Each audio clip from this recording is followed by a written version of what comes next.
Zoti Qefalia, kemi ardhur në fund të kësaj interviste. Te kamera këtu 30 sekonda deri 1 minutë. Pse një mesazh për zgjedhësit tuaj, pse duhet të votojnë juve?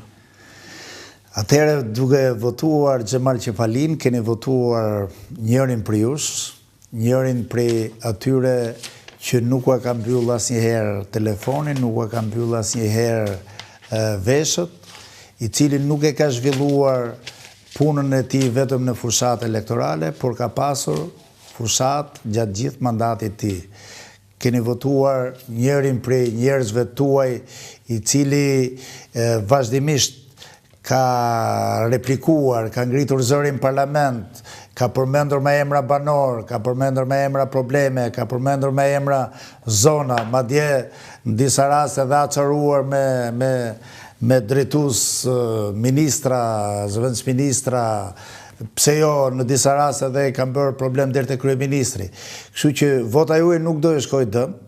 Vota juaj është zëri juaj në Kuvendin e Shqipërisë, është një zë që do të dëgjohet siç është dëgjuar dhe nuk do jeni të gabuar. Të tjerët që vinë ju gënjejnë qoftë me tullumbace që ne do bëjmë mrekullira, e vetmja gjë që do realizohet dhe do të konkretizohet është vota për Partinë Socialiste dhe për Xhemal Qefalin.